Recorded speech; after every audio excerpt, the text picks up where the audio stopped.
స్థలమని పేరు. ప్రవచనంలో చెప్పబడిన ప్రకారం యేసు రక్తం అతి పరిశుద్ధ స్థలాన్ని అభిషేకించింది. ఆయన మనలను ప్రేమించి తన కుమారుని మన పాపముల నిమిత్తము పంపెను. ఇంగ్లీషు బైబిల్లో దీని అర్థం కరుణాపీఠం. యేసుక్రీస్తు మనకు కరుణాపీఠం. యేసు రక్తం మనకు ఈరోజు కరుణను, క్షమాపణను తెచ్చింది. అతని పాపరహిత జీవితం పాపరహిత రక్తమును సూచించును. మనము పశ్చాత్తాపులై ధర్మశాస్త్రాన్ని వీడనిచో కరుణను, క్షమాపణను కలిగి ఉంటాము.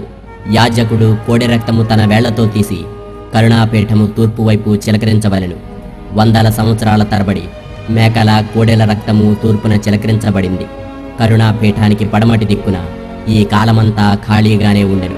దేవుడు తన కుమారుని రక్తాన్ని ఉపయోగించాలని కరుణాపీఠం పడమటి భాగం ఖాళీగా ఉంచాడు.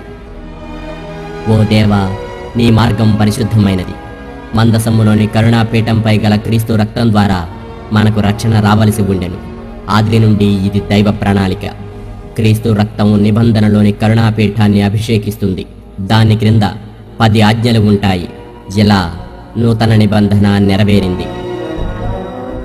దేవునికి మనుష్యులకి మధ్యవర్తి ఒక్కడే. ఆయన క్రీస్తు అను మనుష్య కుమారుడు. తన్ను తాను ప్రజలందరి కొరకై సమర్పించుకొనెను. యుక్త కాలమందు దీనిని కూర్చిన సాక్ష్యం మనకివ్వబడెను. భవిష్యత్తులో యేసే మెస్సయ్య అని తిరుగులేని రుజువై ఉన్నది. మనిషి జీవం రక్తంలో ఉంది. మందసంపై ఆత్మల ప్రాయశ్చిత్తం కొరకై నేను రక్తమును ఉంచియున్నాను. రక్తము మాత్రమే ఆత్మల విమోచన క్రయధనము. మన పాప పరిహారార్థం యేసు రక్తము మందసంపై ఉండవలసి ఉన్నది. ఆయన పాపం లేని రక్తములో జీవం ఉన్నది. కరుణాపీఠంపై ఉంచబడుటను బట్టి ఇది మన ఆత్మలకు విమోచన అయ్యను. కరుణాపీఠముపై గంట ఆకారములో కిరీటం ఉంచబడింది. దీని అర్థం జీవం. దానితో పాటు ఓ దానిమ్మ పండు. దీని అర్థం పునరుత్థానం. ఇది యేసు యొక్క పునరుత్థాన భావాన్ని సూచిస్తుంది. రాన్ బయాట్ గారు ఇజ్రాయేలు పురావస్తు శాఖ వారికి ఇచ్చిన వస్తువులలో దానిమ్మ పండు ఆకారపు దంతము ఒకటి ఉన్నది. ఇది యెహోవా మందిరమునకు చెందినది, యాజకులకు పరిశుద్ధమైనది. ఇది అందరికీ తెలిసిన మొదటి మందిర వస్తువు. ఇజ్రాయేలు తపాలా బిళ్లపై కూడా సొలొమోను మందిరము, దాని పక్కన ఈ దానిమ్మ పండు ఉంచబడి ఉన్నది. దానిమ్మ పండు వస్తువు పురావస్తు ప్రదర్శనశాల సంరక్షణలో ఉంచబడింది. ఆయన వధకు తేబడిన గొర్రె పిల్ల వలె ఉండెను.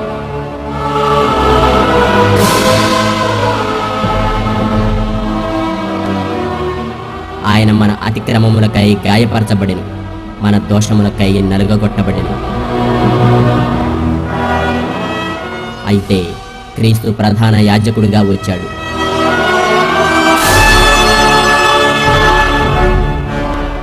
యేసు క్రిందకి చేరి పాపమనే గుంట నుండి మనిషిని కాపాడాడు. పరలోక తండ్రితో కలిసి ఉన్న సంబంధం ఒకటే ధర్మశాస్త్రాన్ని ఉద్ధరించగలవని రుజువు చేశాడు. నిబంధన మందసము యొద్ద ఉండే రాతి పలకలు బయటకు తీయబడి ఆ గుహలో ఉండే ఒక రాతి మీద ఉంచబడ్డాయి. దేవుడు దానిని ఎప్పుడు తెలియజేస్తాడు? దూత చెప్పిన ప్రకారం ఆ మృగము సంఖ్య యొక్క చట్టము అమలు అయినప్పుడు. నీకు అర్థమవుతూ ఉందా? నీవు దేవుని చట్టాన్ని, దేవుని ముద్రను కలిగి ఉండాలి. త్వరలో చేయబోయే సాతాను చట్టాన్ని నీవు పొందుకోనిచో దేనిని కొనలేవు, అమ్మలేవు. నీవు మృగము యొక్క సంఖ్యను 666 కలిగి ఉంటే వారి చట్టాన్ని కలిగి ఉంటావు. అంటే దేవుని చట్టాన్ని వదిలి ఉన్నావు. గొప్ప శ్రమలు మరియు ఉపద్రవములు భూమిని క్రమ్ముకొను. అదే సమయంలోనే మృగము యొక్క సంఖ్య బయలుపడింది.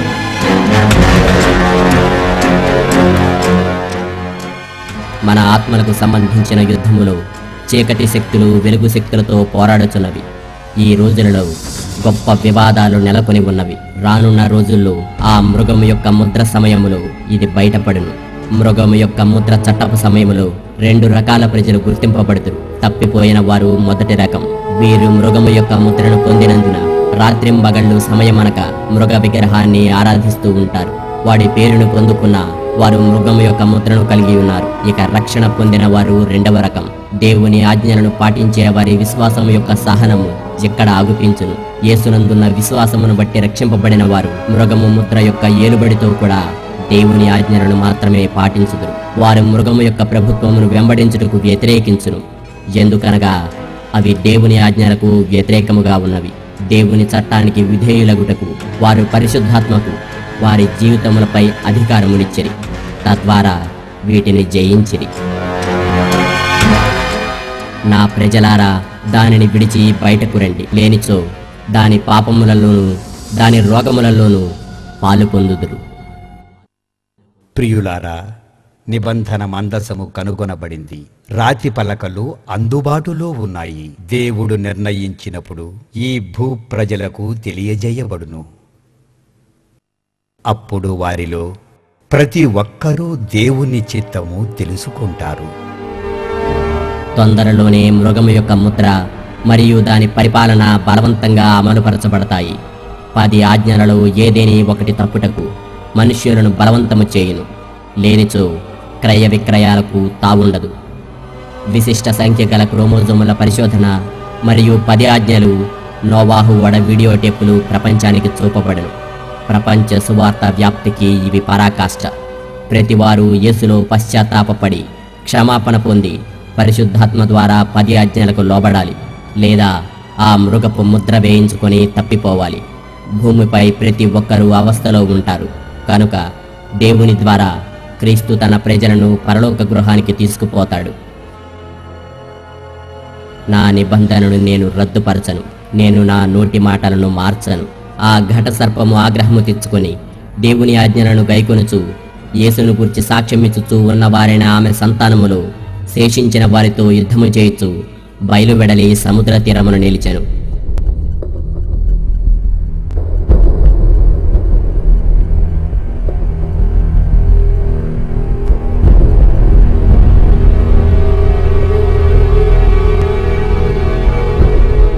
నీవు నన్ను ప్రేమించిన ఎడల నా ఆజ్ఞలను గైకొందువు. నేను క్రీస్తుతో కూడా మరణించి ఉన్నాను.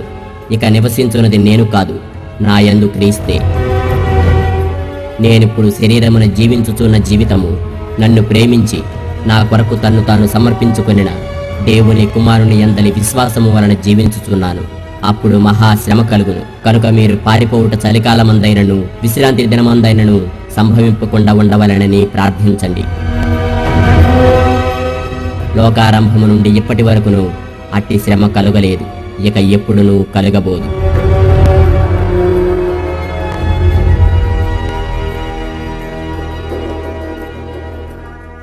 మెరుపు తూర్పున పుట్టి పడమటి వరకు ఎలాగూ కనపడును,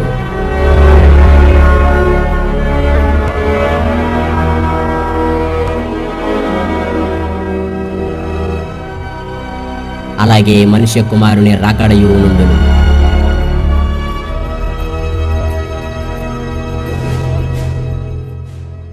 అప్పుడు మరి ఒక దూతను చూచితిని.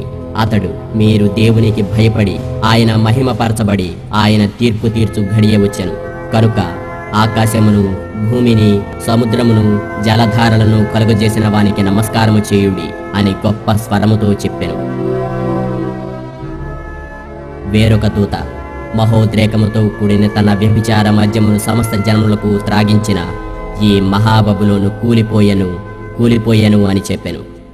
ఈ క్రూర మృగమునకు గాని దాని ప్రతిమకు గాని ఎవడైనను నమస్కారము చేసి తన నొసటి యందేమి చేతి మీదనేమి ఆ ముద్ర వేయించుకుని ఎడల ఏమీయూ కలపబడకుండా దేవుని ఉగ్రత పాత్రలో పోయబడిన దేవుని కోపమును మద్యమును వాడు త్రాగును. పరిశుద్ధ దూతల ఎదుటను గొర్రెపిల్ల ఎదుటను అగ్ని గంధకముల చేత వాడు బాధింపబడును. అప్పుడు మనుష్య కుమారుని సూచన ఆకాశమందు కనపడును. అప్పుడు మనుష్య కుమారుడు ప్రభావముతోను మహామహిమతోను ఆకాశ మేఘారూఢుడై వచ్చట చూచి భూమి మీదనున్న సకల గోత్రముల వారు రొమ్ము కొట్టుకుందురు. అన్యాయము చేయువాడు ఇంకను అన్యాయము చేయనిమ్ము, అపవిత్రుడైన వాడు ఇంకను అపవిత్రుడుగానే యుండనిమ్ము, నీతిమంతుడు ఇంకను నీతిమంతుడుగానే యుండనిమ్ము, పరిశుద్ధుడు ఇంకను పరిశుద్ధుడుగానే యుండనిమ్ము. ఇదిగో త్వరగా వచ్చుచున్నాను. వాని క్రియ చొప్పున ప్రతి వానికిచ్చుటకు నేను సిద్ధపరిచిన జీతము నా యొద్ద ఉన్నది. ఆ దినమున ప్రజలు ఇలా అందరూ, ఇదిగో మనలను రక్షించునని మనము కనిపెట్టి ఎన్నుకున్న మన దేవుడైన యెహోవా ఈయనే, ఆయన రక్షణను బట్టి సంతోషించి ఉత్సహింతము. ఇదిగో ఆయన మేఘారూఢుడై వచ్చుచున్నాడు. ప్రతి నేత్రము ఆయనను చూచును. ఆయనను పొడిచిన వారును చూచెదరు. భూజనులందరూ ఆయనను చూచి రొమ్ము కొట్టుకొందురు. అవును, ఆమెన్. జీవవృక్షమునకు హక్కు గలవారై గుమ్మముల గుండా ఆ పట్టణములోనికి ప్రవేశించినట్లు తమ వస్త్రములను ఊదుకుకొని వారు ధన్యులు.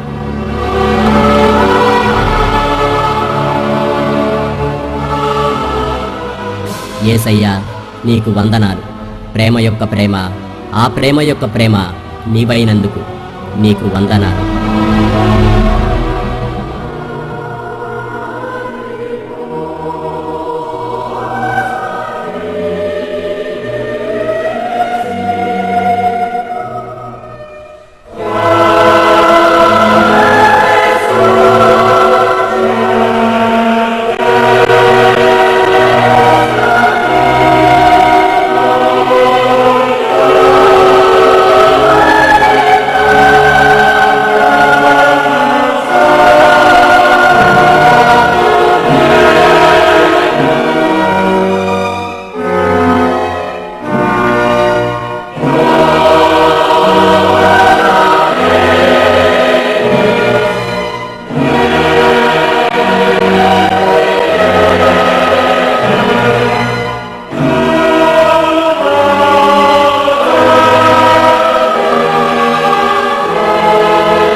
అనేక సంవత్సరాలుగా మేము దేవుని ప్రార్థిస్తూ మిషనరీల కోసం కొద్ది కొద్దిగా డబ్బుని పోగు చేస్తున్నాము. ఇది చాలా మంచి పద్ధతి. మొదటి నుంచి క్రీస్తు సేవలో మిషనరీల పాత్ర చాలా గొప్పగా ఉన్నాయి. ఏమైనప్పటికీ మనమందరము ఈ నేలపై ఉన్న ఆఖరి తరం వాళ్ళం. మీ అందరికీ దీని గురించి ప్రత్యేకంగా చెప్పనవసరం లేదు అనేది నా అభిప్రాయం. అలాగే ఇక్కడ ఎవరైతే చివరి తరంలో ఉన్నారో వాళ్ళు దేవుని నుండి ఆశిస్తున్న దానికి, వాళ్ల నుండి దేవుడు ఆశిస్తున్న దానికి మధ్య గొప్ప మార్పు జరుగుతుంది. బైబిలు చెబుతున్నట్లుగా ఒకప్పుడు దేవుడు మనల్ని చూసి చూడనట్లుగా ఉన్నాడు. కానీ ఇప్పుడు అందరూ మారుమనసు పొందాలని కోరుకుంటున్నాడు. బైబిలు చెప్పినట్లు క్రీస్తు వచ్చినప్పుడు మనం ఆయన్ని చూస్తాము. ఆయన కూడా మనలాగే ఉన్నాడని అనుకుంటాము, లేదా ఆయన్ని ఇష్టపడతాము. లేఖనాల ద్వారా నేను గ్రహించిన అనుభవం ప్రకారం మనం అపవిత్రంగా ఉండి దేవుని ఎదుట నిలబడి ఉన్నట్లయితే ఆయన మహిమ ప్రభావంతో మనం శవాల్లాగా మారిపోతాము. ప్రియులారా, ప్రస్తుతం మారు మనస్సు పొందిన వారిలో ఉన్న ఊహ అంతా ప్రపంచాన్ని ఏలుతూ ఉంది. దేవునిలో లేని వాళ్ళు దేనిని అంగీకరించలేరు. విశ్వాసులు మాత్రమే దీనిని అంగీకరిస్తారు. మరియు నీవు దేవుణ్ణి మనస్ఫూర్తిగా నమ్మినట్లయితే నీవు పరలోకం చేరుతావు. ఓ టీవీ సువార్తకునికి బ్యాంక్ ఖాతా అప్పగించితే తమకు ఇష్టం వచ్చిన రీతిలో జీవించి పరలోకం చేరిపోతాం అని కలలు కంటారు. ఈ కాలంలో ఇది అతి సర్వసాధారణమైనది, అత్యంత ప్రమాదకరమైనది. మరియు అది నిజం కాదు. ఎందుకంటే దేవుడు ఎలాగైతే పరిశుద్ధంగా ఉన్నాడో మనము అలాగే ఉండాలని దేవుడు మనకు చెబుతున్నాడు. మరియు మనం అలా ఉండే విధంగా పరిశుద్ధాత్మ దేవుడు సహాయం చేస్తాడు కూడా. మన పాపాలను ఒప్పుకున్నట్లయితే దేవుడు మనల్ని క్షమించి పరిశుద్ధులుగా చేస్తాడు. ఇప్పుడు వీడియోలోనికి వెళ్లే ముందు మీకు నేనొక విషయం చెప్పదలుచుకున్నాను. ఈ భూమిపై దాదాపుగా 6 బిలియన్ల ప్రజలు ఉన్నారు. కొంతమంది పుడుతున్నారు, కొంతమంది మరణిస్తున్నారు. ప్రస్తుతం మన దగ్గర ఉన్న పద్ధతుల కారణంగా కొంతమందికి సువార్త చేరకముందే వారు మరణిస్తున్నారు. క్రీస్తు రాకముందు నుండి దేవుడు తన సత్యాన్ని భూలోకమంతటికి ఇస్తూ ఉత్తేజపరుస్తున్నాడు. కావున మరింత శక్తివంతమైన పద్ధతిని మనము సువార్తలో పొందుపరచవలసిందే. ఏదైనా చూపిస్తూ చెప్పేదానికంటే ప్రతిభావంతమైంది ఏదీ లేదు. ఇంతకంటే మెరుగైన పద్ధతి ఏదీ లేదు. చాలా వరకు ఈ రోజులలో ఈ పద్ధతినే ఉపయోగిస్తున్నారు. ఇలానే ప్రజలకు ఎక్కువ విషయాల్ని అర్థమయ్యేటట్లు చూపించగలుగుతున్నారు. కనుకనే వీటన్నిటినీ బయటికి తెచ్చాడు. నన్ను అడుగుతూ ఉంటారు, రాన్ గారు, ఎందుకు దేవుడు మిమ్మల్ని ఈ పనికి ఎన్నుకున్నారు అని. ఇది చాలా చిన్న ప్రశ్న మరియు సిద్ధాంతకరమైన ప్రశ్న. ఏవైతే మనకు అవసరమో వాటినే దేవుడు మన కోసం ఉపయోగించాడు. నేను కలలో కూడా ఊహించని రీతిలో దేవుడు అవకాశాన్ని ఇచ్చి నేను ఊహించిన దానికన్నా విలువైన రుజువులను సేకరించుటకు, వాటిని భద్రపరచుటకు దేవుడు నాకు సహాయం చేశాడు. మొదట నోవాహు ఓడను, దాని ఆధారాలను కనుగొనడమే నా జీవితాశయంగా ఉండేది. అనుకోని విధంగా దేవుడు నన్ను నడిపిస్తూ అనేక మలుపులు తిప్పి మిగతా వాటిని వాటంతట అవే నా మార్గానికి వచ్చేటట్లు చేసి వాటిని కనుగొనేటట్లు చేశాడు. నేను అదృష్టవంతుడిని. కనుకనే వీటన్నిటినీ దేవుడు బయటికి తెచ్చాడు. దేవుడిచ్చిన ఈ అవకాశాన్ని ఎంతో కృతజ్ఞతగా భావిస్తున్నాను. దేవుడు నన్నే ఈ పనికి ఎన్నుకొని తరతరాల నుండి ఎవరూ కనుగొనని ఈ నగ్న సత్యాలను ఆధారాలతో సహా కనిపెట్టడానికి నన్ను వాడుకోవడంలో ఉన్న ఆంతర్యం ఏమిటంటే, మామూలు వాళ్ళు వీటిని కనుగొన్నట్లయితే వారికి ఆ శక్తి సామర్థ్యాలు ఉన్న కారణంగా కనుగొన్నామనే పేరు వచ్చేది. అలా జరగకుండా దేవుడు నన్ను ఎన్నుకుని ఈ పనులు చేయటంలోని ఆంతర్యం, దేవుడే ఈ పనులను చేయదలిచాడు అని అర్థం. అవును, ప్రభావవంతమైనవే. గత సంవత్సరం నేను డెన్మార్క్లో ఈ విషయాలను వివరిస్తున్నప్పుడు సభ అయిపోగానే ఒక వ్యక్తి వచ్చి నన్ను తన ఇంటికి ఆహ్వానించాడు. అప్పటికే అర్ధరాత్రి అయినందున చాలా దూరం ప్రయాణం చేయడంతో నేను వెళ్ళలేని పరిస్థితిలో ఉన్నాను. అదీగాక గొంతు నొప్పితో బాధపడుతున్నాను. ఇప్పుడు రాలేను అని చెప్పాలని ఉన్నా అతనికి కొన్ని సందేహాలు ఉన్నాయని చెప్పటంతో అతని ఇంటికి వెళ్ళాను. అక్కడ వాళ్ళు నాకు వనమూలికలు కలిపిన టీ ఇచ్చారు. ఆ టీ త్రాగగానే నా గొంతు నొప్పి పోయింది. వారితో చాలాసేపు మాట్లాడినా నా గొంతు ఇబ్బంది పెట్టలేదు. అతని భార్యకు కూడా కొన్ని సందేహాలు ఉన్నాయి. వాటిని నేను ఆవిడకు అర్థమయ్యేటట్టుగా వివరించాను. అవన్నీ వాస్తవమేనని ఆమెకు అనిపించింది. అప్పుడు ఆమె భర్త, ఈ మధ్య వాళ్లకు ఎదురైన అనుభవాన్ని ఒకటి చెబుతానన్నాడు. అతను మాట్లాడుతూ, తాను బైబిలును ముద్రించే బృందంలో సభ్యుడునని, కొన్ని వేల గ్రంథాలు ముద్రించి కమ్యూనిస్టు దేశాలలో వాటిని పంచేవాళ్లమని, అయితే అక్కడ చాలామంది ప్రజలు బైబిలును కొనరు, అంతేగాక ఇది ఒక కల్పిత పుస్తకమని వారికి తెలిసిన రీతిలో జవాబులిచ్చేవారు అని చెప్పాడు. ఇలా అతను చెబుతూ, అందుకు నేను ఒక పద్ధతిని కనుగొన్నాను అని, చెక్ రిపబ్లిక్ దేశానికి వారి భాషలోనే కొన్ని వేల బైబిల్స్ని మేము ముద్రించాము.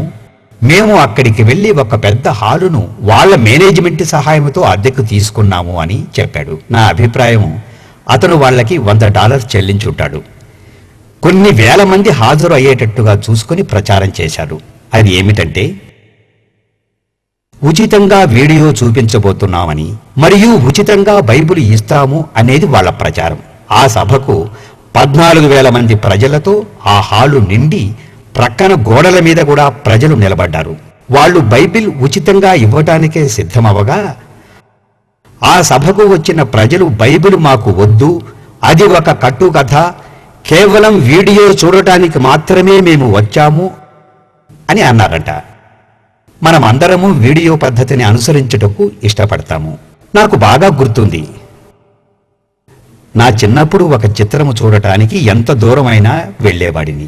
అది ఏది అయినా సరే చూడటానికి వెళ్ళేవాడిని.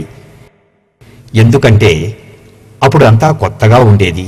ఇప్పుడు నేను అదే నమ్ముతున్నాను.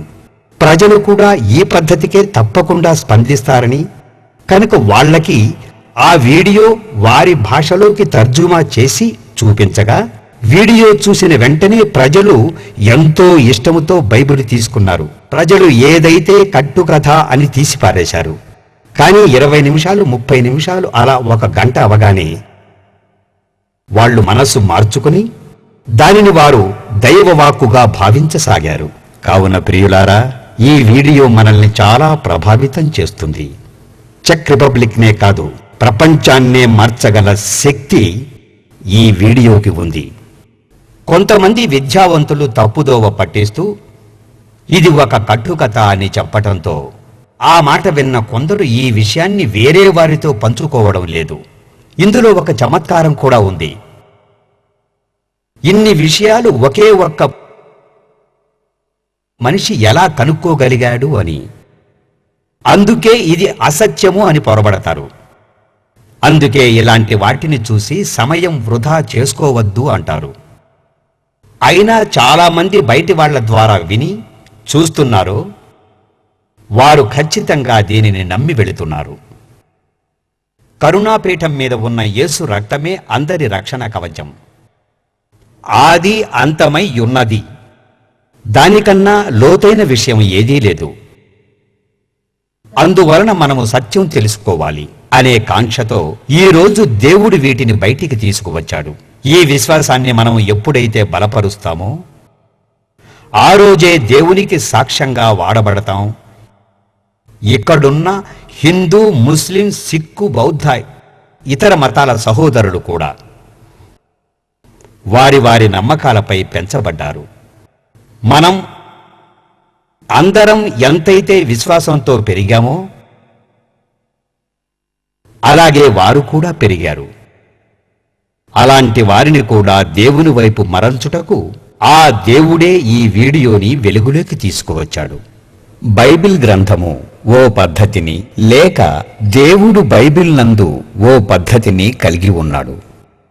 ఆమోసు వ్రాసిన గ్రంథములో 3వ అధ్యాయము 7వ వచనములో చెప్పిన ప్రకారం దేవుడు ఆయన ఏర్పరచుకున్న ప్రవక్తల ద్వారాను మరియు ఆయన దాసుల ద్వారాను ఆయన చేయబోయే రహస్యములను ఆది నుంచి బయలుపరచుచుండెను. అలాగే పాత నిబంధనలోనూ కొన్ని ప్రవచనములు ఇవ్వబడ్డాయి. అవి నెరవేరుతున్న కొలది అవి క్రొత్త నిబంధనలో కూడా వ్రాయబడ్డాయి. అయితే కరుణాపీఠము మీద ఉన్నటువంటి క్రీస్తు రక్తానికి ఎంతో ప్రాముఖ్యత ఉన్నందుకై అది పాత నిబంధనలో ఎందుకు పొందుపరచబడిందో తెలుసుకోవాలని మీరు ఆతృత కలిగి ఉన్నారని నేను నమ్ముతున్నాను.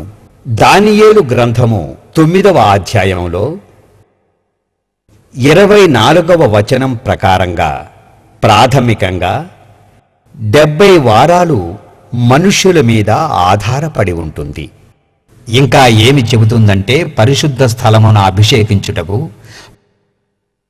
పాపమును నివారణ చేయుటకు 70 వారాలలో సమస్తము పూర్తి కావలెను. ఈ చివరి వచనం గురించి నేను చాలా ప్రసంగాలు వినలేదు. సాధారణంగా అది అందరి గురించి వ్రాయబడి ఉంటుంది. యేసుక్రీస్తు యోర్ధానులో బాప్తీసము తీసుకున్నప్పుడు పరిశుద్ధాత్మ ఒక పావురం వలె ప్రభువు తలమీదికి దిగుతుంది అని వ్రాయబడింది అని చెబుతుంది. ఏది ఏమైనా క్రీస్తు ప్రపంచములో 3 పరిశుద్ధులలో ఒకడు అయినప్పటికీ ఆయన అతి పరిశుద్ధ స్థలము మాత్రము కాదు. నిబంధన మందసంపై ఉన్న కరుణాపీఠమే అతి పరిశుద్ధ స్థలము అని చెబుతారు.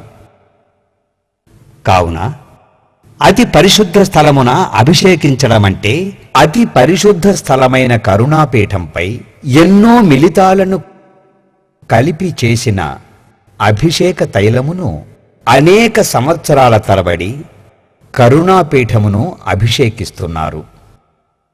ఈ మధ్య కాలంలో హిబ్రూ యూనివర్సిటీ పురావస్తు శాఖ వారికి కుమ్రాన్ అనే గుహ యొద్ద ఒక అభిషేక తైలపు పాత్రను కనుగొనిది. దీనిని ఉపయోగించి ఇలాంటి అభిషేక తైలమును తయారు చేయుటకు ప్రయత్నించుచున్నారు. ఎన్నో ప్రత్యేక గుణములు గల ఈ అభిషేక తైలము యేసుక్రీస్తు రక్తమునకు సాదృశ్యముగా ఉండెను. అందువలన ప్రియులారా, మనము దానియేలు 9వ అధ్యాయం 24వ వచనములో చివరి భాగము జాగ్రత్తగా ప్రార్థనాపూర్వకంగా విశ్వసించి ప్రవచనాన్ని చూచినట్లయితే ఈ 70 వారాల వ్యవధిలో యేసుక్రీస్తు యొక్క ప్రశస్త రక్తము అతి పరిశుద్ధ స్థలమైన కరుణాపీఠమును అభిషేకించిన అది అభిషేక తైలమే అవుతుంది. ఈ విషయాలు జరిగాయని నూతన నిబంధనలో ఎక్కడైనా వ్రాయబడ్డాయో లేదో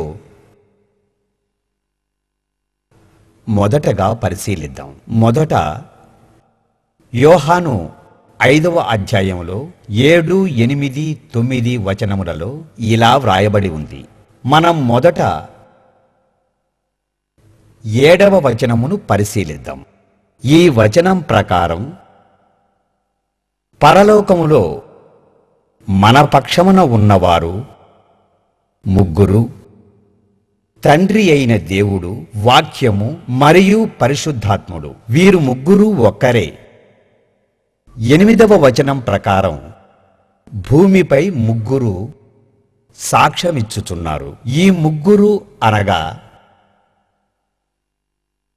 ఆత్మ, నీళ్లు మరియు రక్తము. ఈ ముగ్గురు ఒక్కరే.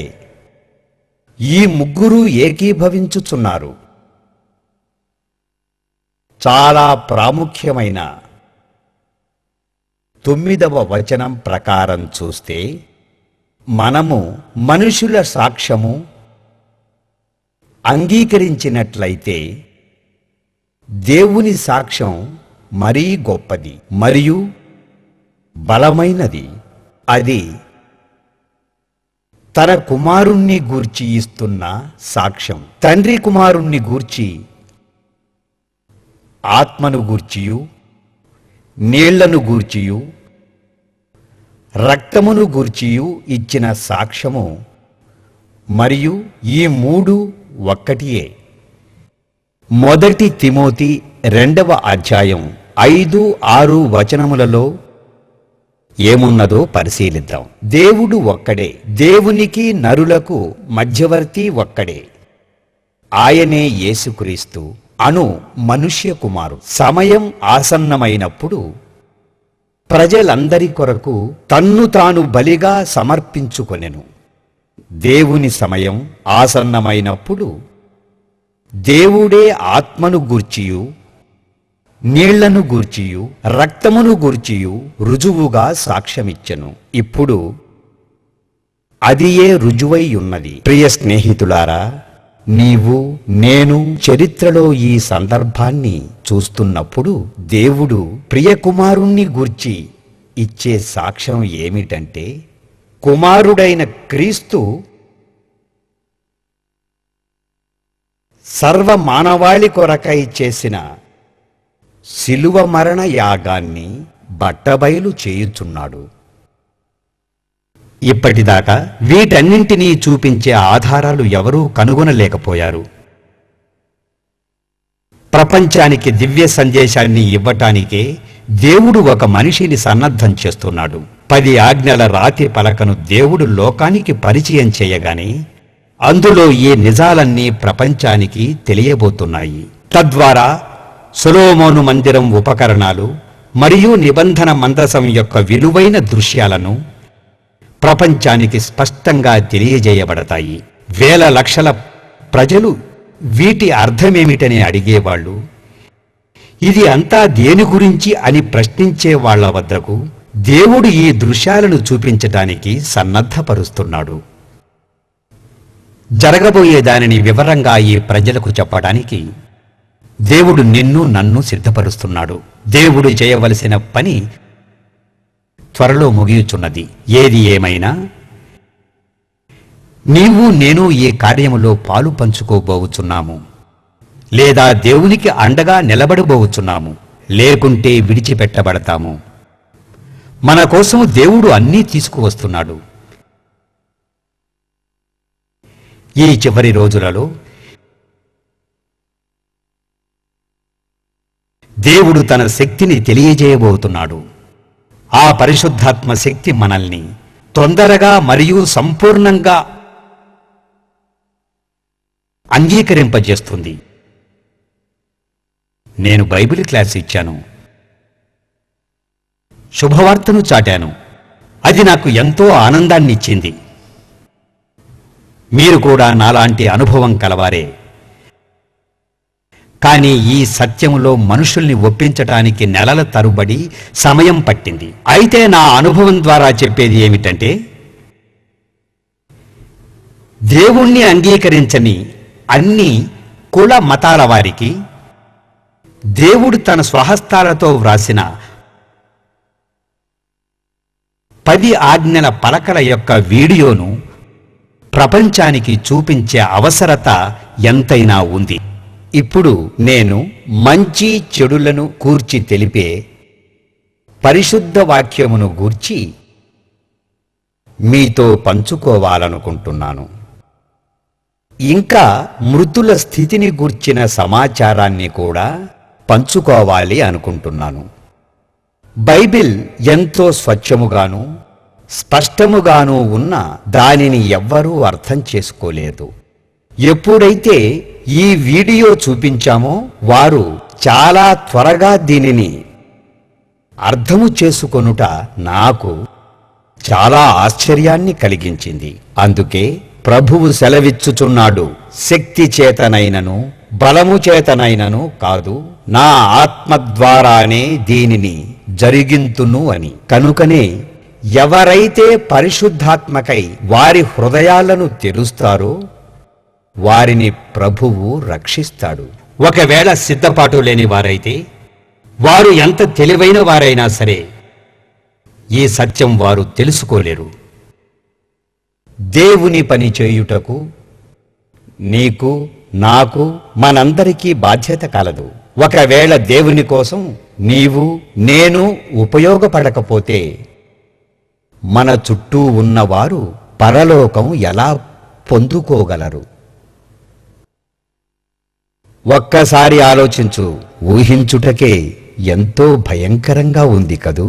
నీవు నేను ప్రార్థించవలసినది ఏమిటి?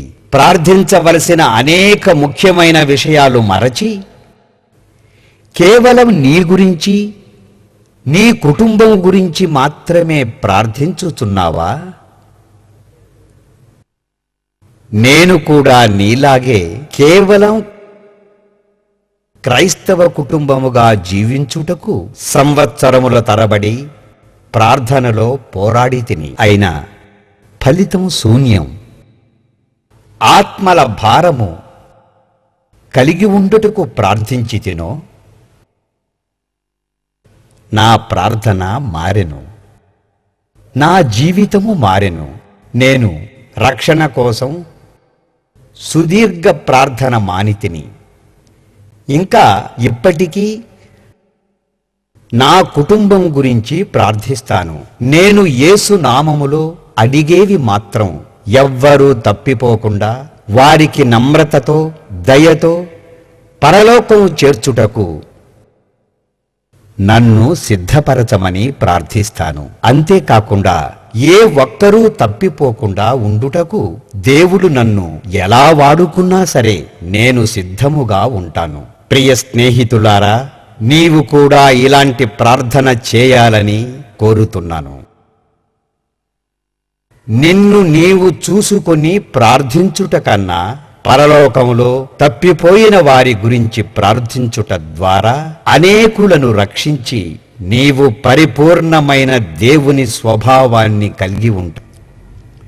యెషయా 26వ అధ్యాయంలో 19వ వచనములో, మృతులైన నీ వారు బ్రతుకుదురు, నా వారి శవములు సజీవములగును. మంటిలో పడియున్న వారులారా, మేల్కొని ఉత్సహించుడి. నీ మంచు ప్రకాశమానమైన మంచు, భూమి తనలోని ప్రేతలను సజీవులుగా చేయును. దేవుడు యెషయా ప్రవక్త ద్వారా పలికించిన ప్రవచనము. పాపము వలన వచ్చు జీతము మరణము,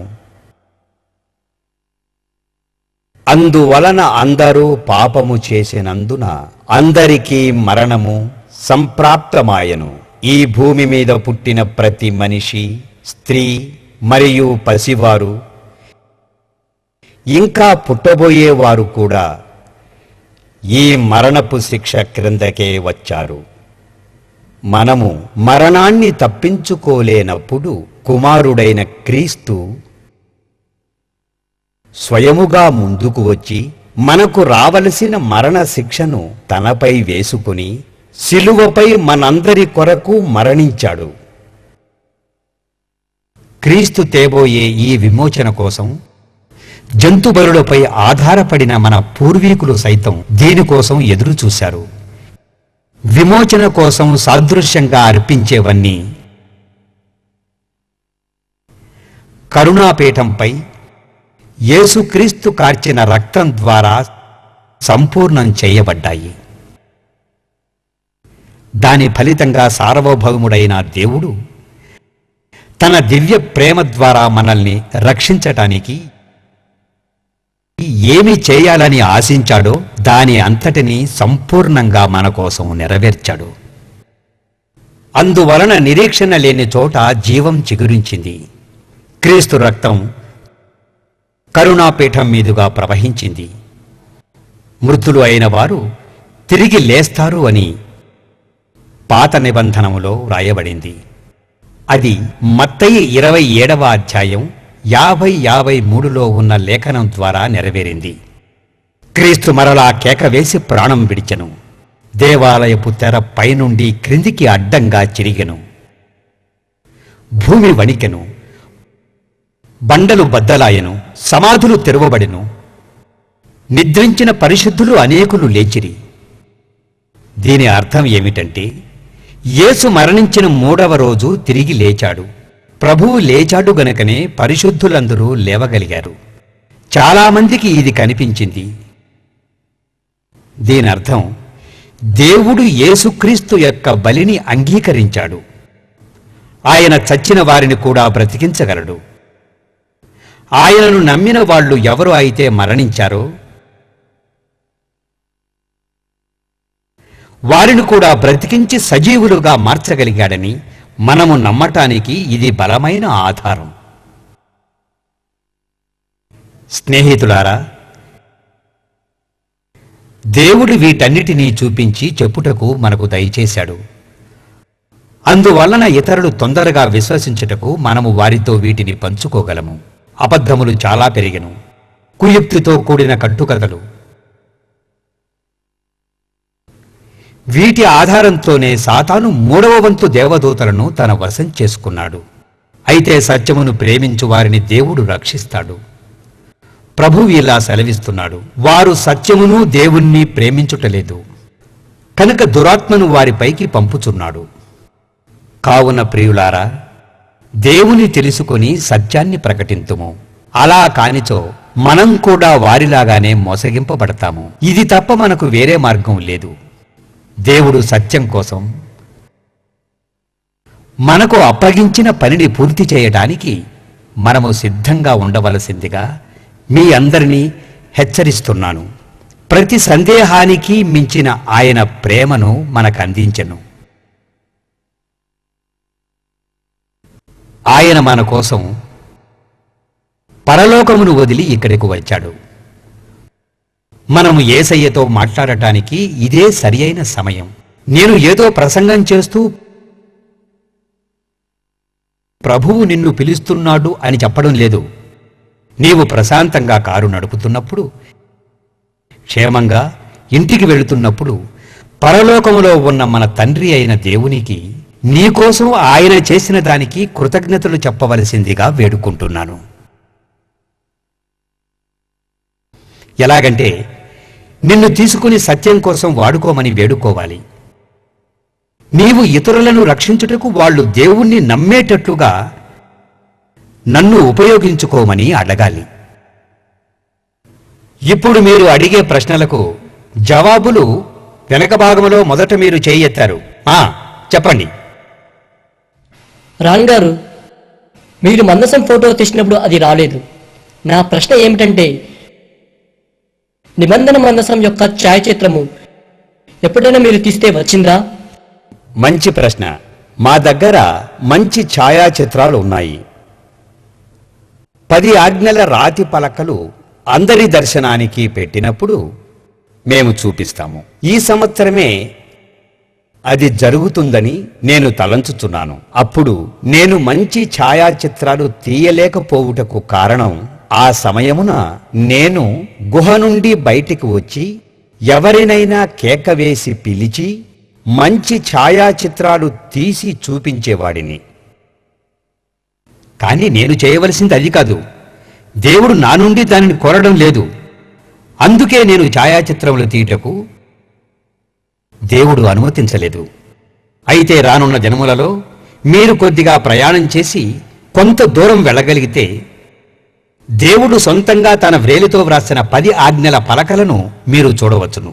మందసమును చూడగలరు. సన్నిధి రొట్టెల బల్లను, దీపస్తంభమును, బంగారు ధూపార్తిని, బంగారు ధూప వేదికను, కొన్ని సమర్పింపబడిన వస్తువులను, అంతేకాక కరుణాపీఠం పైన ఉన్న క్రీస్తు రక్తమును కూడా మీరు చూడగలరు. రాన్ గారు, ఒకవేళ ప్రభువే దాన్ని కాపాడుతూ ఉంటే ఎవరైనా ఇప్పుడు దాన్ని తాకవచ్చునా?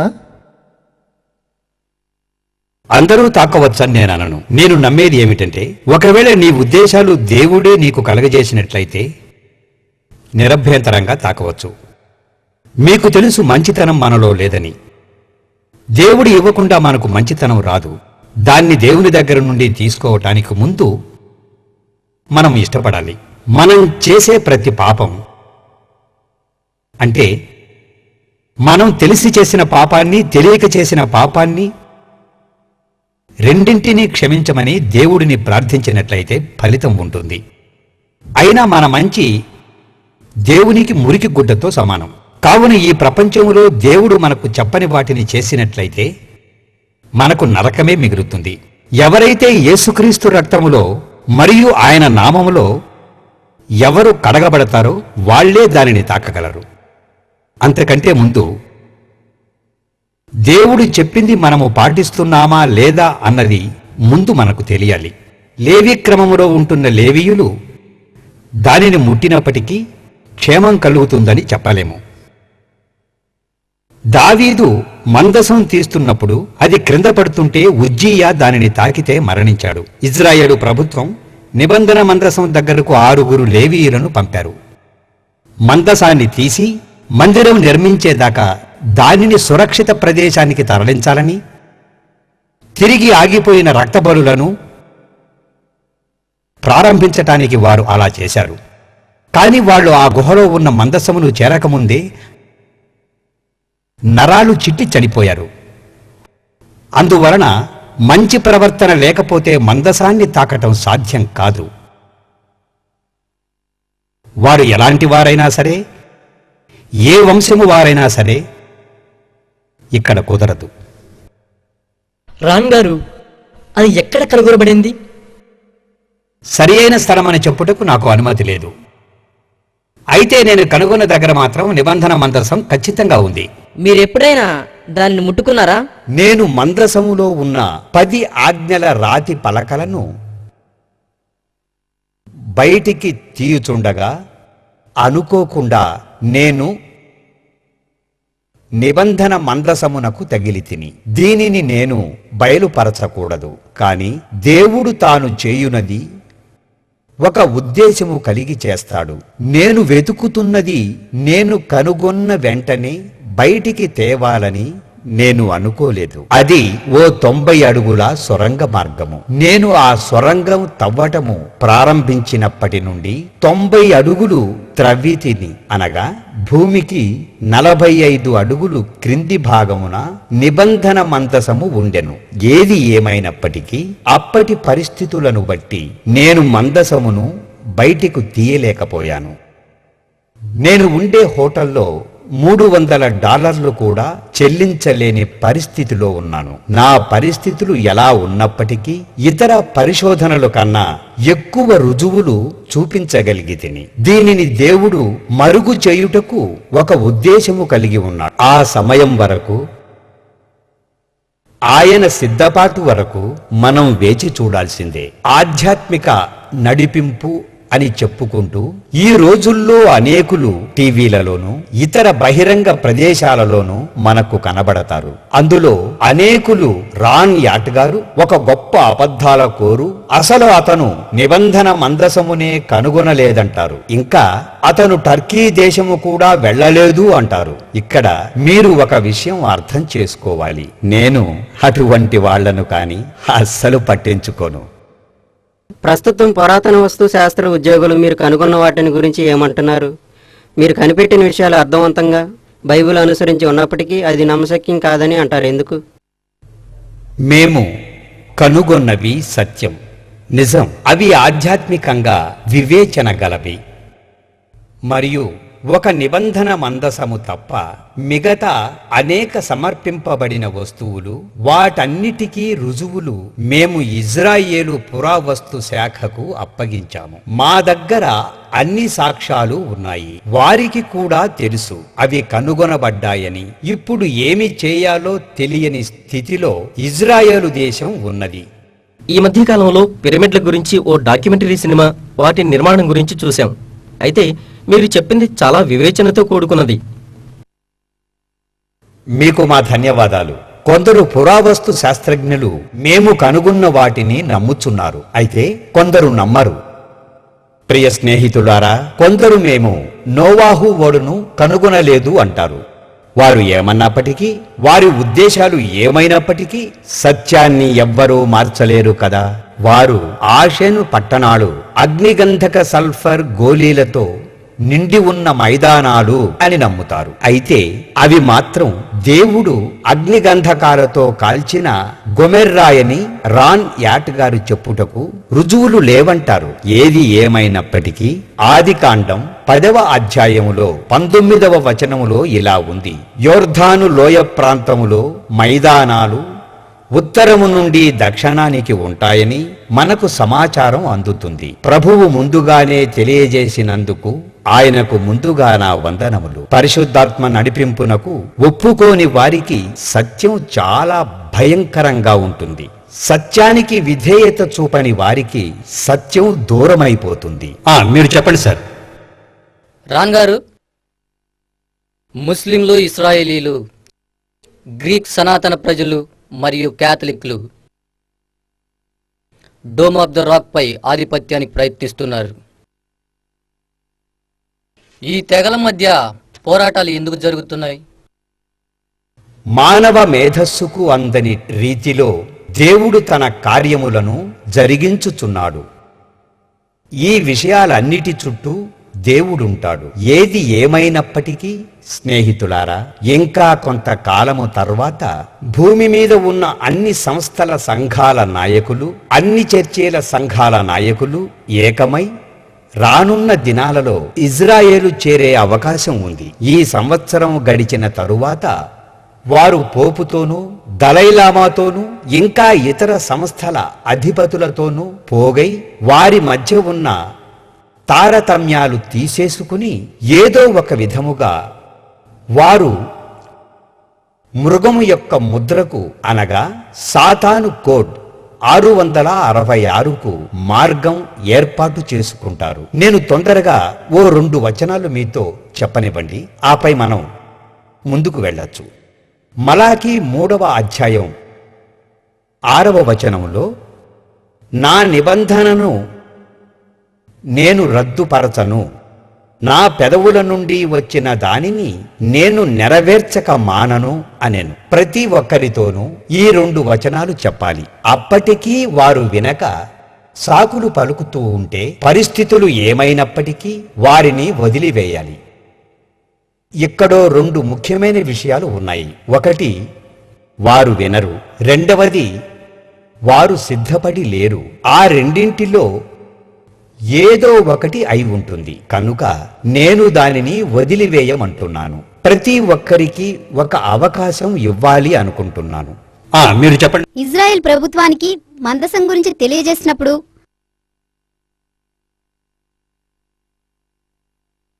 అక్కడ అధికారులు మందసం బయటికి రావడం గురించి ఏమన్నారు?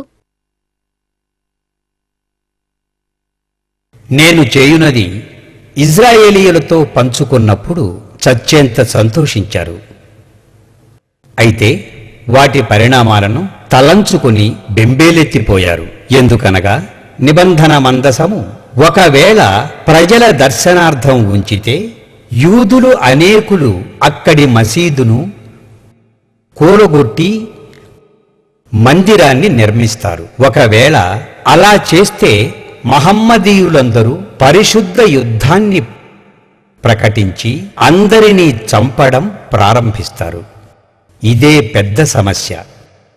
ఇది ఇజ్రాయేలీయులకు ప్రత్యేక సంవత్సరం.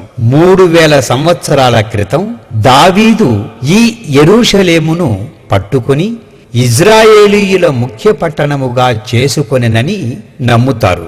అందుకై వారు కొన్ని ప్రత్యేక పనులు చేయాలని ఉన్నారు. ఇదే సమయములో ఈ విషయాలను వారికి తెలియజేస్తే బాగుంటుందని వారు నాకో సలహా ఇచ్చారు. ఇక్కడ ఓ విషయాన్ని మీతో నేను తొందరగా పంచుకుంటాను. ఒక విషయం బైబిలు నందు ఉన్నది. అది ఎక్కడ ఉందో నాకు తెలియదు, కానీ మీరు కనుగొనవచ్చును. అది తాము పొడిచిన వాని వైపు వారు చూచెదరు అని చెబుతుంది. మంచిది. రెండవ రాకడప్పుడు మీరు అందరూ వచ్చెదరు. అయితే అది అప్పటికి ఆలస్యమై ఉంటుంది. అవకాశము మూసివేయబడుతుంది. అంతటా వారు తాము పొడిచిన వానిపై చూచెదరు. వారి పూర్వీకులు వారికి నేర్పిన మోసక్రియలు అప్పుడు బయలుపడును. అందువలన అనేకులు కరుణాపీఠం పైన క్రీస్తు రక్తము చూచి సత్యమును నమ్మెదరు. ఏ కులాల ప్రాంతముల వారైనా సత్యమును నమ్మువారు భూమి అందంతటా చెదిరియున్నారు. దేవుడు అప్పుడు వారిని చేరును.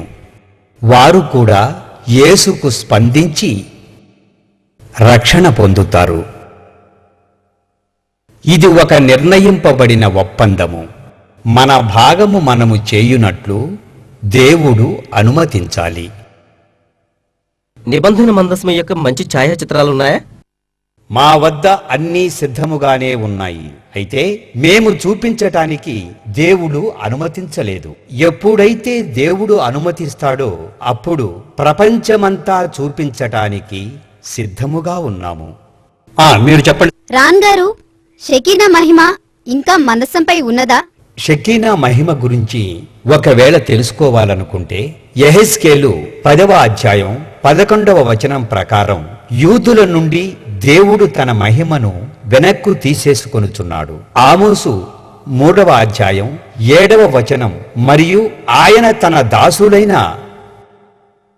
ప్రవక్తలకు చెప్పకుండా ఏమీ చేయడు. కనుకనే దేవుడు తన దాసుడైన యెహెజ్కేలునకు కనబరుస్తున్నాడు. యెహెజ్కేలును దేవుడు తీసుకుని యెరూషలేములో యూదులు దేవునికి వ్యతిరేకముగా చేయు ప్రతి అసహ్య కార్యక్రమములను మొదటగా చూపించెను. ఆ తర్వాత 10 మరియు 11వ అధ్యాయములలో యెహెజ్కేలును దేవుడు మందిరములోనికి తీసుకుని పోగా యెహెజ్కేలు ఆత్మతో నింపబడి ఇలా చెప్పెను, నేను చూడగా కెరూబులు పైన దేవుని మహిమ నిలిచెను. అది దేవుని ఆత్మ, షకీనా మహిమ.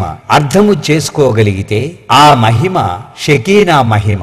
ఇదే యెరూషలేము దేవాలయపు ద్వారము యొద్ద నిలిచెను. మందిరాన్ని వాళ్ళు ఇల్లు అని కూడా అంటారు. అతను ఆత్మలో ఎత్తబడి బయటకు రాగా దేవుని మహిమ దేవుని మందిరముపై నుండి లేచి ఆ పట్టణముపై నుండి తూర్పు వైపునకు వెళ్ళెను అని యెహెజ్కేలు 10-11 అధ్యాయమును బట్టి తెలుస్తుంది. ఇది క్రీస్తు పూర్వం 587లో దేవుని మందసము దాచిపెట్టుటకు కొద్ది కాలము ముందు జరిగెను. నిబంధన మందసము దాచిపెట్టిన స్థలమే నేను కనుగొన్నది. నిబంధన మందసము ఎవరి రక్షణలో ఉన్నది? మంచి ప్రశ్న. అక్కడ 6 లేవీయులు కనుగొనబడ్డారు. వాళ్ళు లోనికి వెళ్ళటానికి ప్రయత్నించారు, కానీ ఆ గుహలోకి చేరలేక సొరంగ మార్గ మధ్యములోనే మరణించారు. అది ఎప్పుడూ ఆయన రక్షణలోనే ఉంటుంది.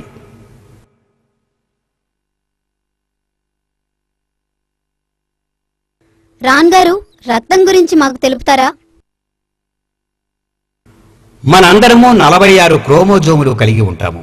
అది సామాన్యము. ఒకవేళ డౌన్ సిండ్రోమ్ ఉంటే సంఖ్య మారిపోతుంది. క్రీస్తుకు 24 క్రోమోజోములు ఉన్నాయి. ఇదో పెద్ద వింత. 23 మన తల్లి నుండి పొందుకుంటాము. ఇవి లేకుండా గర్భము పొందుట జరగని పని అని భావించుచున్నాను. 23 మన తండ్రి నుండి పొందుకుంటాము. తండ్రి నుండి మనకు వచ్చే క్రోమోజోముల ద్వారా ఆడ లేక మగ నిర్ధారణ అవుతుంది. తల్లి ఎక్స్ క్రోమోజోమును మాత్రమే విడుదల చేస్తుంది. తండ్రి ద్వారా ఎక్స్ లేక వై ఆకారంలో ఉండే క్రోమోజోములు ఉత్పన్నమవుతాయి. తండ్రి వైని విడుదల చేస్తే మగ, ఎక్స్ని విడుదల చేస్తే ఆడ పుడతారు. ఏది ఏమైనప్పటికీ తల్లి 23 క్రోమోజోములు మాత్రమే ఉత్పత్తి చేసే శక్తిని కలిగి ఉంటుంది. కాబట్టి తండ్రి అయిన యెహోవా కుమారుడు అయిన క్రీస్తు కొరకు వైని ఉత్పత్తి చేశాడు. అందుకే దేవుడు కుమారుడి గురించి సాక్ష్యమిచ్చుచున్నాడని బైబిలు చెబుతుంది.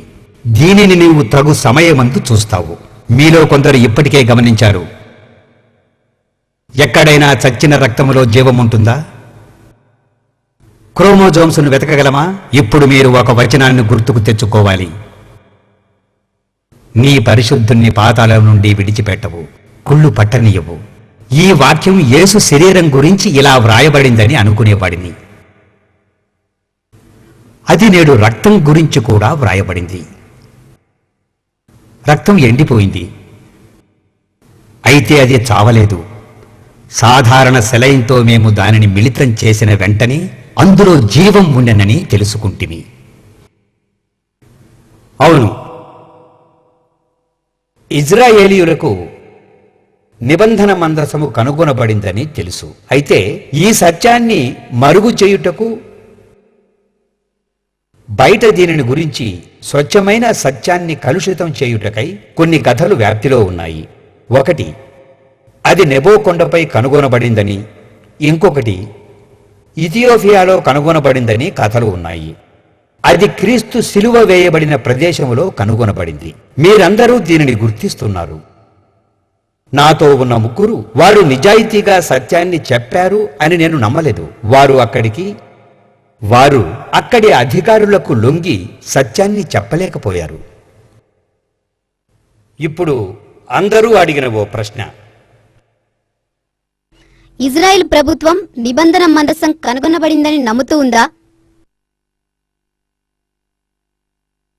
అక్కడ 10 ఆజ్ఞల పలకలు మంచి స్థితిలోనే ఉన్నాయి. నిబంధన మందసము, వాటిపై ఉన్న అమరికలు కూడా బాగున్నాయి. చిగురించిన అహరోను కర్ర, మన్నా పాత్ర అక్కడ లేవు. వారి వస్త్రములు పాతబడలేదు, వారి చెప్పులు తెగిపోలేదు అని విన్నాం కదా. అందుకే వాటిని కూడా ఇక్కడ దాచిపెట్టడం జరిగింది.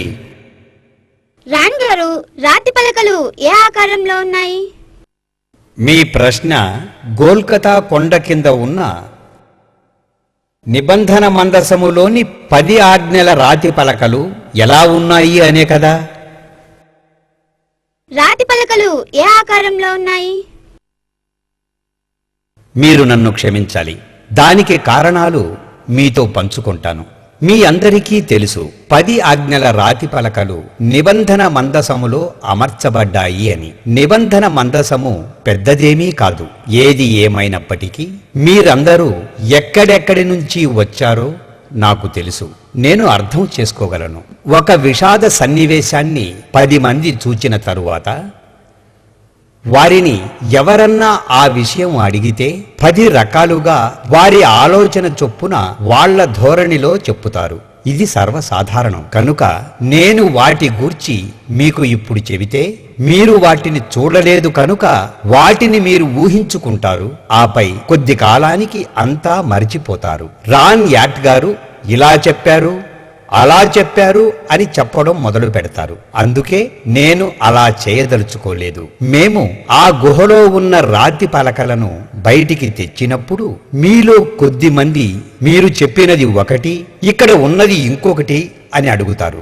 కనుకనే నేను వాటి గురించి మీతో చెప్పదలుచుకోలేదు. నన్ను క్షమించండి. దేవుని చిత్తమైతే త్వరలో మీరందరూ 10 ఆజ్ఞల పలకలను, మందసాన్ని, యేసు రక్తాన్ని చూడబోతున్నారు. మీరు చెప్పండి సార్. అవి హెబ్రీ భాషలో ఉన్నాయా లేక ఏ భాషలో ఉన్నాయి? అవి హెబ్రీ కన్నా పురాతన భాషలో ఉన్నాయి.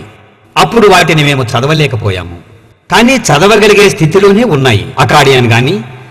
అకాడియన్ హిబ్రూ గాని చదవగలిగే వారు మాత్రమే వాటిని చదవగలరు. మీరు 70 రోజులు జైల్లో గడిపారనుకుంటా. మీ వీడియో ద్వారా అర్థమైంది స్నేహితులే ఆ పని చేసి ఉంటారని. అవును, మా స్నేహితులు కొందరు నమ్మించి నమ్మక ద్రోహం చేశారు. నేను నా 2 కుమారులు సౌదీ చట్టాన్ని చవిచూచాము. అక్కడ ఎవరైనా అమెరికా వాసులు వీసా పేపర్లు లేకుండా సౌదీ దేశంలోకి ప్రవేశించి పట్టుబడితే వారు సౌదీ పొలిమేరల వరకు పట్టుబడిన వారిని తీసుకుని వెళ్లి చెప్పులతో కొట్టి తరిమి వేస్తారంట. అంతకు మించి శిక్షిస్తే 15 రోజులు జైల్లో ఉంచుదురు. నేను 4.5 సంవత్సరాల నుండి సీనాయి పర్వతాన్ని చూడాలని ప్రయాసపడుతుండగా 15 రోజులు జైలు జీవితం ఏమంత పెద్ద శిక్షగా నాకు అనిపించలేదు. సీనాయి పర్వత ప్రాంతములోనికి చేరి ఆ కొండపైకి వెళ్ళాము. ఒకవేళ నేను తిరిగి రాలేనేమో అని కొందరికి దీని గురించి చెప్పి ఉంచాను. ఆ ప్రియులందరి పేర్లు నేను చెప్పలేను గాని అందులో ఒకరు అపోలో 15 యొక్క వ్యోమగామి జమ్ ఎర్విన్. అతను ఇప్పుడు ప్రభువునందు నిద్రించెను. పరలోకములో నేను ఆయన్ని కలుసుకుంటాను. ఆయనకు నేను ఇలా చెప్పాను, జిమ్, ఒకవేళ నేను 15 రోజుల్లో నీకు ఫోన్ చేయకపోతే మేము ఏదో ప్రమాదములో ఉన్నామని తెలుసుకో. మేము సమస్యలో ఉంటాము కనుక మమ్మును బయటికి తెచ్చుటకు నీవు ఏమి చేయగలవో దానిని చేయి. అయితే 15 రోజుల తర్వాత మేము బయటికి వచ్చే సమయంలో ఎవరో సౌదీ రాయబారి కేంద్రానికి ఫోన్ చేసి యాట్ ఇజ్రాయేలు వేగులవారు అయినప్పటికీ ఈ దేశాన పురావస్తు శాస్త్రజ్ఞుడుగా ప్రవర్తిస్తున్నాడని చెప్పడంతో నన్ను నా 2 కుమారులని 78 రోజులు జైల్లో ఉంచడం జరిగింది. ఆ సమయంలో నేను మందసం గురించి పంచుకోవడం వలన నమ్మక ద్రోహులైన నా స్నేహితులే ప్రచారం చేసుకోవడం జరిగింది. అయితే సిబిసి టెలివిజన్ వారు నాతో వీటిని కనుగొనిరని ముఖాముఖిగా మాట్లాడటం వలన ప్రజలకు నేనే కనుగొన్నానని తెలిసింది. ఒకవేళ నేను జైల్లో 78 రోజులు ఉండనిచో ఈ టీవీ వారి ద్వారా ఈ కార్యక్రమం జరగకపోయేది. అందుకే దేవుడు ప్రతి పరిస్థితిలోనూ పని చేస్తూనే ఉంటాడు. గుహలో ప్రవహించిన రక్తాన్ని నీవు ఎలా కనుగొన్నావు? నేను ఏమి చేశానో నన్ను వివరించనీయండి. ఈ ప్రశ్నోత్తరాల సమయంలో నేను ఏమి చెప్పాలో నేను దేవుణ్ణి అడిగి, దేవా, నీవు ఏమి చెప్పాలో అదే చెప్పుటకు నేర్పమన్నాను. నేను చెప్పు వాటిని మీరు గుర్తుంచుకుంటారు. మమ్మల్ని కారణమడుగు ప్రతివానికి జవాబిచ్చుటకు సిద్ధపడి ఉండవలెనని బైబిల్ చెబుతుంది. ఒక క్రమం ప్రకారం మన జవాబులు సత్యమని వారు తెలుసుకుని వరకు వాటిని వారికి తెలియజేయాలి. కానీ వారిని నిరాశపరచకూడదు. అలా చేయనిచో మనము చేయకూడనివి చేయుచున్నాము. ఇప్పుడు మనం రక్తం గురించి తెలుసుకుందాం.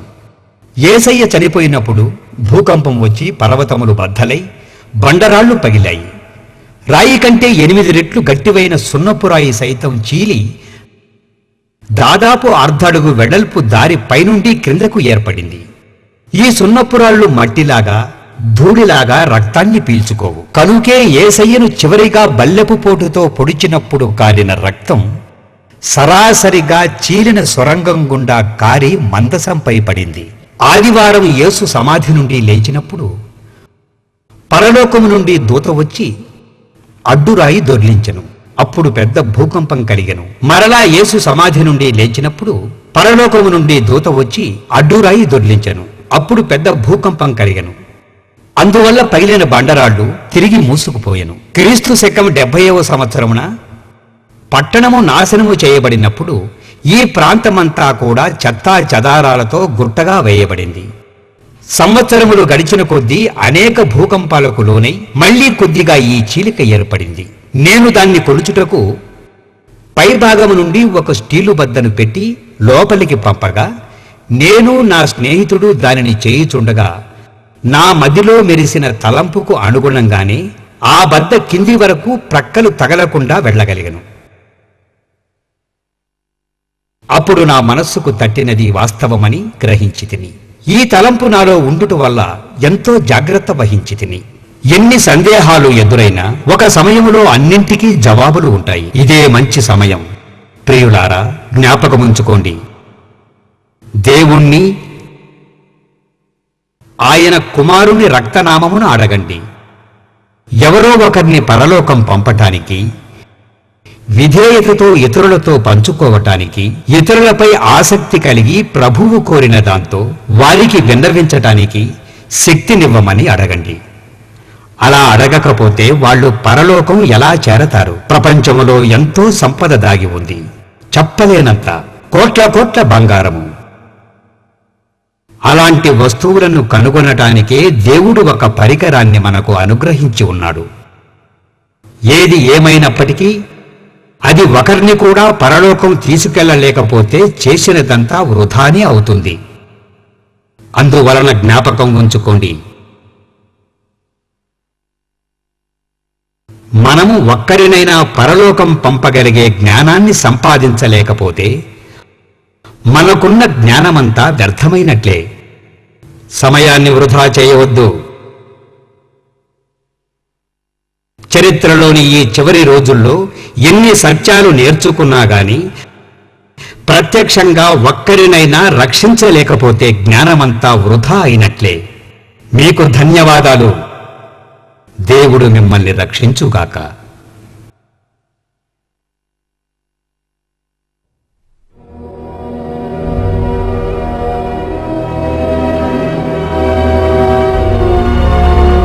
క్రీస్తు మన కోసం మరణించాడు.